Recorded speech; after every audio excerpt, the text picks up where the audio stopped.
Hi everyone, welcome back to my YouTube channel. ഇന്നത്തെ video എന്താണെന്ന് വെച്ച് കഴിഞ്ഞാൽ ഓസ്ട്രേലിയയിലെ ചില നിയമങ്ങൾ കേട്ട് കഴിഞ്ഞാൽ നിങ്ങൾ ഓർക്കും ഇതെന്താ ഇങ്ങനെ, അല്ലെങ്കിൽ ചെറുതായിട്ട് ഞെട്ടാനൊക്കെ ചാൻസ്. അതായത് നമ്മുടെ നാട്ടിലുള്ള പോലത്തെ ചില നിയമങ്ങളല്ല ഇവിടെ ഉള്ളത്. അപ്പം അങ്ങനെ കുറച്ച് സർപ്രൈസിങ് ആയിട്ടുള്ള ഓസ്ട്രേലിയയിലെ നിയമങ്ങളെ പറ്റിയിട്ടാണ് ഇന്ന് ഞാൻ സംസാരിക്കാൻ പോകുന്നത്. കാര്യം പറഞ്ഞു കഴിഞ്ഞാൽ ആലോചിച്ച് ഇപ്പം എനിക്ക് വീഡിയോ ഉണ്ടാക്കാൻ ടോപ്പിക് ഇല്ലാത്തൊരു സിറ്റുവേഷനിലാണ് നിൽക്കുന്നത്. അപ്പോൾ നിങ്ങൾക്ക് എന്തെങ്കിലും ടോപ്പിക് സജഷൻസ് ഉണ്ടെങ്കിൽ അതും കൂടി നിങ്ങൾ കമൻറ്റ് സെക്ഷനിൽ ഇടുവാണെങ്കിൽ വളരെ ഹെൽപ്ഫുൾ ആയിരിക്കും. പിന്നെ നമുക്ക് മടിച്ച് നിൽക്കാതെ മെയിൻ വീഡിയോയിലേക്ക് കിടക്കാം. Let's move to the video. Main വീഡിയോയിലേക്ക് കിടക്കുന്നതിന് മുമ്പ് ഇൻ കേസ് നിങ്ങൾ പുറത്ത് പഠിക്കാൻ ആഗ്രഹിക്കുന്ന ഒരു സ്റ്റുഡൻ്റ് ആണ്, അല്ലെങ്കിൽ പുറത്ത് പഠിക്കുന്നതിനെ പറ്റി അറിയാൻ താല്പര്യമുള്ള സ്റ്റുഡൻ്റ് ആണെങ്കിൽ എനിക്കൊരു കമ്മ്യൂണിറ്റി ഉണ്ട്. അതെങ്ങനെയാണെന്ന് വെച്ച് കഴിഞ്ഞാൽ ഇപ്പം തന്നെ 2000 കൂടുതൽ സ്റ്റുഡൻസ് ഉണ്ട്. അവരെല്ലാം ഇപ്പോൾ ഉള്ള കമ്മ്യൂണിറ്റി എങ്ങനെയാണെന്ന് വെച്ച് കഴിഞ്ഞാൽ ഒന്നെങ്കിൽ ഓസ്ട്രേലിയയിൽ വരാനുള്ളവരാണ് മെയിനായിട്ടും. പക്ഷേ ഈ ആഴ്ച തന്നെ ഞാൻ കുറച്ചുകൂടി കമ്മ്യൂണിറ്റി ഉണ്ടാക്കുന്നുണ്ട്. കാര്യം കുറേ പേര് സമീപിച്ചിരുന്നു, ചേച്ചി ഓസ്ട്രേലിയ അല്ലാണ്ട് കുറച്ചുകൂടി വേറെ രാജ്യങ്ങളുടെയും കമ്മ്യൂണിറ്റീസ് ഉണ്ടാക്കാവോ. അതെന്നാന്ന് വെച്ച് കഴിഞ്ഞാൽ ഓസ്ട്രേലിയ നോക്കിയിട്ട് ഭയങ്കര ടഫാണ് കിട്ടണം, അപ്പോൾ നമ്മൾ വേറെ രാജ്യം നോക്കുവാണ് പറഞ്ഞിട്ട്. അപ്പം നമ്മൾക്ക് ഇപ്പോൾ തൽക്കാലം Australia, Canada, UK, New Zealand, Ireland and Germany, ഇപ്പം ഇത്രയും കമ്മ്യൂണിറ്റീസ് ഉണ്ടാക്കണം എന്നാണ് എൻ്റെ മനസ്സിലുള്ളത്. അത്രയും പേരിങ്ങനെ ചോദിച്ചിട്ടുണ്ട്. നിങ്ങളെപ്പോലെയുള്ള വേറെ സ്റ്റുഡൻസ്, അതായത് അതേ രാജ്യത്തേക്ക് പോകാനിരിക്കുന്ന സ്റ്റുഡൻസുമായിട്ട് സംസാരിക്കണം, എന്തെങ്കിലും ഡൗട്ട്സ് ഉണ്ടെങ്കിൽ ക്ലിയർ ചെയ്യണമെങ്കിലൊക്കെ നിങ്ങൾക്ക് ആ കമ്മ്യൂണിറ്റിയിൽ ജോയിൻ ചെയ്യാവുന്നതാണ്. പക്ഷെ ജോയിൻ ചെയ്യണം നിങ്ങൾ എന്നാ ചെയ്യണമെന്ന് വെച്ച് കഴിഞ്ഞാൽ നമ്മുടെ ഈ ചാനൽ സബ്സ്ക്രൈബ് ചെയ്തിട്ട് സബ്സ്ക്രൈബ്ഡ് എന്ന് പറഞ്ഞിട്ട് എനിക്ക് ഇൻസ്റ്റാഗ്രാമിൽ ഒരു DM അയക്കുക. ഇൻസ്റ്റാഗ്രാമിൻ്റെ ലിങ്ക് ഞാൻ ഡിസ്ക്രിപ്ഷനിൽ കൊടുത്തേക്കാം, അതും ഫോളോ ചെയ്യാനായിട്ട് ശ്രമിക്കുക. അപ്പം നിങ്ങളെ ഞാൻ കമ്മ്യൂണിറ്റിയിൽ ആഡ് ചെയ്യുന്നതാണ്. അപ്പോൾ ഇൻ കേസ് നിങ്ങൾ ഓസ്ട്രേലിയ അല്ല വേറെ രാജ്യം നോക്കണമെങ്കിൽ സബ്സ്ക്രൈബ്ഡ് എന്ന് പറഞ്ഞിട്ട് ഒരു ഹൈഫൻ ഇട്ടിട്ട് ഏത് രാജ്യമാണെന്നും കൂടി മെൻഷൻ ചെയ്യാനായിട്ട് ശ്രമിക്കുക. ഇപ്പോൾ ഓസ്ട്രേലിയയുടെ ആണെങ്കിൽ ഞാൻ വേറൊരു കാര്യം അഡ്വാൻസ് ആയിട്ട് പറയണം, ഓസ്ട്രേലിയയുടെ ആണെങ്കിൽ കേട്ടോ എനിക്കും പറഞ്ഞു തരാനൊക്കെ പറ്റത്തുള്ളൂ. അത് ഞാൻ ഓൾറെഡി പറഞ്ഞിരുന്നു. അപ്പോൾ എല്ലാവരും ഓക്കെ ആയതുകൊണ്ടാണ് ഞാൻ പിന്നെ അങ്ങനെ ഓക്കെ കമ്മ്യൂണിറ്റി തുടങ്ങാം എന്നുള്ള രീതിയിൽ ഇനിഷ്യേറ്റീവ് എടുത്തത്. ബാക്കി രാജ്യങ്ങളാകുമ്പോൾ നിങ്ങൾ സ്റ്റുഡൻസ് അങ്ങോട്ടും ഇങ്ങോട്ടും സംസാരിക്കുക, അവരുടെ എക്സ്പീരിയൻസ് ഒന്നും വിചാരിച്ചിട്ടാണ്. അപ്പം അത്രേ ഉള്ളൂ. അപ്പം നിങ്ങൾ നമ്മുടെ ചാനൽ സബ്സ്ക്രൈബ് ചെയ്യാതിരിക്കാൻ മറക്കുക. ഇനി നമുക്ക് മെയിൻ വീഡിയോയിലേക്ക് കിടക്കാം. ആദ്യത്തെ സർപ്രൈസിങ് ആയിട്ട് എനിക്ക് തോന്നിയൊരു ലോ എന്താണെന്ന് വെച്ച് കഴിഞ്ഞാൽ ഫയർ വർക്സിനെ പറ്റിയിട്ടാണ്. നമ്മൾ നാട്ടിൽ എന്ത് വിഷു ആയിക്കോട്ടെ, ഓണായിക്കോട്ടെ, ന്യൂ ഇയർ ആയിക്കോട്ടെ, ക്രിസ്മസ് ആയിക്കോട്ടെ, എല്ലാത്തിനും നിറച്ചും ഫയർ വർക്സ്. പടക്കം പൊട്ടിക്കുന്നു, കമ്പിത്തിരി, അത് ഇത് എല്ലാം ചെയ്യുന്നു. ഇവിടെ നമ്മളങ്ങനെ വീട്ടിൽ പ്രൈവറ്റ് പ്രോപ്പർട്ടിയിൽ അങ്ങനെ ചെയ്യാനായിട്ട് പാടില്ല. പ്രൈവറ്റ് പ്രോപ്പർട്ടിയിൽ നമുക്ക് അങ്ങനെ ചെയ്യാനുള്ള അധികാരമില്ല. ഒരു ലൈസൻസ്ഡ് ആയിട്ടുള്ള ആൾ മാത്രമേ അത് ചെയ്യാൻ പറ്റുള്ളൂ. പ്ലസ് ആകെ വേറെ ഒരു ഇതെന്ന് വെച്ചാൽ ഒരു എക്സെപ്ഷൻ എന്താണെന്ന് വെച്ച് കഴിഞ്ഞാൽ നോർത്തേൺ ടെറിട്ടറിയിൽ അവരുടെ നോർത്തേൺ ടെറിട്ടറി ഡേ അങ്ങനെ എന്തോ ഉള്ള ദിവസം മാത്രം അവർക്ക് ഫയർ വർക്സ് വിൽക്കാനും യൂസ് ചെയ്യാനും അധികാരമുണ്ട്. അല്ലാതെ നമ്മൾ ഇവിടെ പടക്കമൊന്നും പൊട്ടിച്ച് നടക്കാനായിട്ട് പാടില്ല. ഇതിവിടെ അലൗഡ് അല്ല. ഇതിൻ്റെ മെയിൻ റീസൺ എന്നാന്ന് വെച്ച് കഴിഞ്ഞാൽ ഇവിടെ നിങ്ങൾക്ക് അറിയാം ഓസ്ട്രേലിയയിൽ കുറേ കാട്ടുതീയൊക്കെ ഉണ്ടാവുന്നതാണ്. അതാണ് മെയിൻ. ബുഷ് ഫയേഴ്സ് ഒക്കെ ഉള്ളത് കൊണ്ടാണ് ഇങ്ങനെ ഉള്ളതെന്നാണ് എൻ്റെ ഒരു വിശ്വാസം.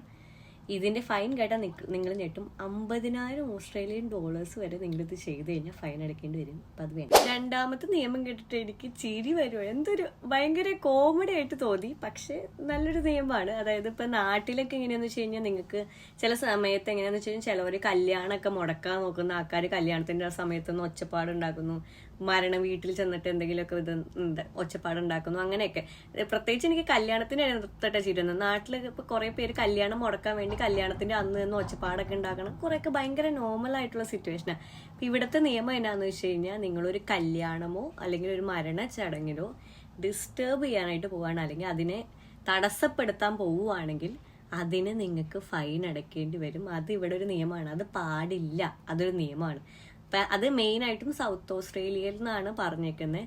അതിനകത്ത് ഫൈൻ 10,000 വരെ അല്ലെങ്കിൽ 2 വർഷം വരെ നമുക്ക് ജയിൽ ശിക്ഷ വരെ അനുഭവിക്കാം അങ്ങനെ ചെയ്യുവാണെങ്കിൽ. അപ്പം നിങ്ങൾ ഇൻ കേസ് ആരെങ്കിലും കല്യാണം മുടക്കാനോ ഇനിയും പ്ലാൻ ചെയ്തിട്ടുണ്ടെങ്കിൽ വെറുതെ. അടുത്ത നിയമം എന്നാന്ന് വെച്ച് കഴിഞ്ഞാൽ നിങ്ങൾ ഫേക്ക് ആയിട്ടുള്ള കാര്യങ്ങൾ അല്ലെങ്കിൽ ഫേക്ക് ആയിട്ടുള്ള ന്യൂസ് സ്പ്രെഡ് ചെയ്യുകയാണെങ്കിൽ അതിനും നിങ്ങൾക്ക് ഇവിടെ എന്താണ്, അത് ഇവിടെ നിരോധിച്ചിരിക്കുന്ന കാര്യമാണ്.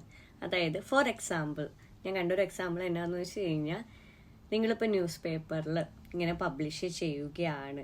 ഇപ്പോൾ ചിലവരൊക്കെ ഇങ്ങനെ കോമഡി ആയിട്ട് ഓരോ കാര്യങ്ങളൊക്കെ ചെയ്യണം. നമ്മുടെ നാട്ടിൽ ഞാൻ റീൽ കണ്ടിരുന്നു, ഇങ്ങനെ ഇവരുടെ കല്യാണം കഴിഞ്ഞു, പക്ഷെ അത് ശരിക്കും കഴിഞ്ഞല്ല, പക്ഷെ ഒരു കോമഡി ആയിട്ട് എൻ്റെ ബെസ്റ്റ് ഫ്രണ്ടിൻ്റെ കല്യാണം കഴിഞ്ഞിരിക്കുന്നു എന്നൊക്കെ പറഞ്ഞിട്ട് കോമഡി ആയിട്ട് ന്യൂസ് പേപ്പറിൽ പബ്ലിഷ് ചെയ്തേക്കുന്നു. പക്ഷെ അങ്ങനെ നടന്നിട്ടില്ല. അപ്പം ഒരു നടക്കാത്ത കാര്യം നടന്നു എന്നുള്ള രീതിയിൽ നമ്മൾ പബ്ലിഷ് ചെയ്യുകയാണ്, അങ്ങനെ ഫേക്ക് ന്യൂസ് സ്പ്രെഡ് ചെയ്യുകയാണെങ്കിൽ അതും ഇവിടെ നിരോധിച്ചിരിക്കുന്ന ഒരു പരിപാടിയാണ്. അങ്ങനെ ചെയ്യുവാണെങ്കിൽ, അങ്ങനെ പബ്ലിഷ് ചെയ്യുവാണെങ്കിൽ 6 മാസം വരെ ജയിൽ ശിക്ഷ കിട്ടുന്നതാണ്. അപ്പോൾ ഫേക്ക് ന്യൂസ് വേണ്ട. അടുത്ത എനിക്ക് പറയാനുള്ളത് ഉരുളക്കിഴങ്ങ് റിലേറ്റഡ് ആണ്. അതെ, ഉരുളക്കിഴങ്ങ് റിലേറ്റഡും നിയമമുണ്ട്. അതായത് ഓസ്ട്രേലിയയിലുള്ള ഒരാൾ ഉരുളക്കിഴങ്ങ് 50 കിലോ കൂടുതൽ കയ്യിൽ വയ്ക്കുകയാണ്. പക്ഷെ ആൾ ഉരുളക്കിഴങ്ങ് വിൽക്കുന്ന ഒരാളല്ല, അല്ലെങ്കിൽ കൊമേഴ്ഷ്യൽ സെല്ലർ അല്ലാത്ത സിറ്റുവേഷനിൽ ആൾക്ക് 2000 വരെ ഫൈൻ അടയ്ക്കേണ്ടി വരും. അതുകൂടാണ്ട് എത്ര കിലോ പൊട്ടറ്റാണ് അയാൾ, അല്ലെങ്കിൽ ഉരുളക്കിഴങ്ങാണ് അയാൾ കയ്യിൽ വെച്ചേക്കുന്നത്, അതിൻ്റെ ഇരട്ടി പൈസ അയാൾ അടയ്ക്കേണ്ടി വരികയും ചെയ്യും. അപ്പോൾ ഫൈൻ കൂടാത്ത കാര്യമായിട്ട് ഞാൻ പറയുന്നത്. അപ്പം ഞാൻ പറഞ്ഞത് എന്താണ് ഉരുളക്കിഴങ്ങിനൊക്കെ പണ്ടെങ്ങാണ്ട് എന്തോ നടന്ന ഒരു സിറ്റുവേഷനെ ബേസ് ചെയ്തിട്ടാണ് ഇങ്ങനൊരു നിയമം ഗവൺമെൻറ് ഇൻട്രൊഡ്യൂസ് ചെയ്തത്. അപ്പം കച്ചവടക്കാരൻ്റെ സൈഡ് നിൽക്കാം എന്നുള്ള രീതിയിൽ.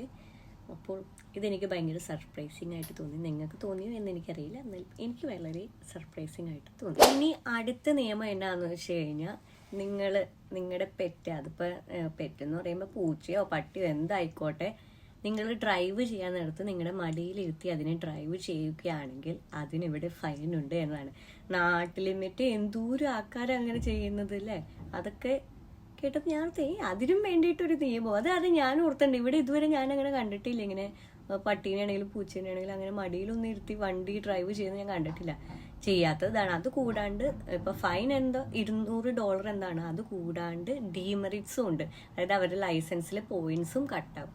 അപ്പം അത് ഒരു ഭയങ്കര സർപ്രൈസിങ് ആയിട്ട് എനിക്ക് തോന്നി. അടുത്ത നിയമം എന്നാന്ന് വെച്ച് കഴിഞ്ഞാൽ, ഒരു ക്വസ്റ്റ്യനും ചോദിക്കാതെ നമ്മൾ റിവാർഡ് തരും എന്നുള്ള രീതിയിൽ. അതായത് ഇപ്പം എൻ്റെ പട്ടീനെ കാണാനില്ല, പൂച്ചേനെ കാണാനില്ല, നിങ്ങൾക്ക് തിരിച്ചു കൊണ്ടുവരുവാണെങ്കിൽ നിങ്ങൾക്ക് ഒന്നും നമ്മൾ ചോദിക്കത്തില്ല, നമ്മൾ ഇത്ര രൂപ തന്നേക്കാം എന്നുള്ള രീതിയിൽ നമ്മൾ ചില സ്ഥലത്ത് പോസ്റ്ററൊക്കെ കാണുമല്ലോ. അത് ഇവിടെ ഒഫീഷ്യലി പറ്റില്ല. എല്ലാ സ്റ്റേറ്റിലും ഇല്ല, പക്ഷെ ചില സ്റ്റേറ്റിലുണ്ട്. അതായത് അങ്ങനെ ഒരു ക്വസ്റ്റ്യനും ചോദിക്കാതെ നമ്മൾ ഇത്ര റിവാർഡ് തന്നേക്കാം, നമ്മുടെ കാണാണ്ടായ നഷ്ടപ്പെട്ട പ്രോപ്പർട്ടി തിരിച്ചു കൊണ്ടുപോയി തന്നാൽ മതി എന്നുള്ള രീതിയിൽ. അത് ചില സ്റ്റേറ്റ്സിൽ ഓസ്ട്രേലിയയിൽ പാടില്ല. അത് എന്നാന്ന് വെച്ച് കഴിഞ്ഞാൽ, അങ്ങനെ ചെയ്യാനായിട്ട് നമ്മൾ ചില കുറ്റവാളികളെ പ്രേരിപ്പിക്കുകയാണ് പിന്നെ ചെയ്യാൻ. അവർക്ക് പൈസ കൊടുത്തു കഴിഞ്ഞാൽ അവർക്ക് തിരിച്ചു കൊണ്ടുപോവുകയും ചെയ്യാം, അവരോട് നമ്മളൊരു ക്വസ്റ്റ്യൻ ചോദിക്കുന്നുള്ളായിരുന്ന രീതിയിൽ. അപ്പം അതിന് എനിക്ക് തോന്നുന്നു $500 വരെ ഫൈൻ വരും. അപ്പോൾ അങ്ങനത്തെ പോസ്റ്ററൊന്നും നിങ്ങളുടെ എന്തെങ്കിലും സാധനങ്ങൾ കാണാണ്ടായി പോയി കഴിഞ്ഞാൽ വയ്ക്കാതിരിക്കാനായിട്ട് ശ്രമിക്കുക. അടുത്ത നിയമം എനിക്ക് ഭയങ്കര സർപ്രൈസിങ് ആയിട്ട് തോന്നി. അതെന്താന്ന് വെച്ച് കഴിഞ്ഞാൽ, ഓസ്ട്രേലിയയിൽ നിങ്ങൾ വണ്ടി ഓടിക്കാൻ നേരത്തെ എന്തെങ്കിലും ഫുഡ് കഴിക്കുകയോ കുടിക്കുകയോ എന്ന് വെച്ച് കഴിഞ്ഞാൽ മദ്യമല്ല ഉദ്ദേശിക്കുന്നത്, ഈവൻ വെള്ളം കുടിക്കുക വരെ ചെയ്ത് കഴിഞ്ഞിട്ട് അത് പോലീസ് എങ്ങനെ കണ്ടു കഴിഞ്ഞാൽ അതിന് പ്രത്യേകം ഫൈൻ ഉണ്ട്. അതായത് അങ്ങനെ ചെയ്യാൻ പാടില്ല എന്നതാണ് ഓസ്ട്രേലിയയുടെ നിയമം. അപ്പം അത് $300 കൂടുതൽ വരെ പോകാം. കുറേ പേര് ചെയ്യണം ഞാൻ കണ്ടിട്ടുണ്ട്. പക്ഷെ അത് പോലീസ് കണ്ടു കഴിഞ്ഞാൽ ഫൈൻ അടയ്ക്കേണ്ടി വരും. അത് നിങ്ങൾ വണ്ടി ഓടിക്കാൻ നേരത്ത് നിങ്ങളെ ഡിസ്ട്രാക്ട് ചെയ്യുന്നു എന്നതാണ്. ഇനിയിപ്പോൾ നാട്ടിലും അങ്ങനെ നിയമം ഉണ്ടോയെന്നൊന്നും എനിക്കറിയില്ല. പക്ഷെ ഇവിടെ അങ്ങനെ ഒരു നിയമം ഉണ്ടെന്ന് കേട്ടപ്പോൾ എനിക്ക് ഓക്കെ, അത് $300 അതിനകത്ത് ഡീമെറിറ്റ്സ് ഉണ്ടോയെന്ന് എനിക്കറിയില്ല. എനിക്ക് തോന്നുന്നു അത് ഓരോ സ്റ്റേറ്റിനും ഡിഫറെൻ്റ് ആയിരിക്കും എന്ന്. പക്ഷേ വണ്ടി ഓടിക്കാനകത്ത് ഫുഡ് കഴിക്കുന്നത് അതൊക്കെ ഭയങ്കര നോർമൽ അല്ലേ എന്നുണ്ട്. അതിനും ഒരു നിയമം ഉണ്ടെന്നുള്ളത് വളരെ സർപ്രൈസിങ് ആയിട്ട് എനിക്ക് തോന്നി. പറഞ്ഞു കഴിഞ്ഞാൽ കുറച്ചുകൂടി നിയമങ്ങൾ ഞാൻ എഴുതി വെച്ചിരുന്നു. പക്ഷെ എന്നെ പറ്റുന്ന വെച്ച് കഴിഞ്ഞാൽ ഇവിടെ മഴ പെയ്യുന്നു, എൻ്റെ മൈക്ക് ഇപ്പോഴും എനിക്ക് നന്നാക്കാൻ കൊടുത്തിട്ട് കിട്ടിയില്ല. അപ്പം എന്തായാലും സൗണ്ട് ക്വാളിറ്റി വളരെ കുറവായിരിക്കും. അപ്പം നിങ്ങളെ ഇനി അധികം ബോറടിപ്പിക്കേണ്ടെന്ന് ഓർത്തു ഞാൻ ഇന്നത്തെ വീഡിയോ ഇവിടെ അവസാനിപ്പിക്കുകയാണ്. നിങ്ങൾക്ക് വീഡിയോ ഇഷ്ടപ്പെട്ടെങ്കിൽ നമ്മുടെ ഈ ചാനൽ സബ്സ്ക്രൈബ് ചെയ്യുക, ബാക്കി വീഡിയോസ് പോയി കാണുക, ഹെൽപ്ഫുൾ ആയിട്ടുള്ള വീഡിയോസും ഉണ്ട്. വേറെ തന്നെ എല്ലാവരും ഹാപ്പി ആയിട്ടിരിക്കുക. ഇനി കാണുന്നവരെ ബൈ ബൈ.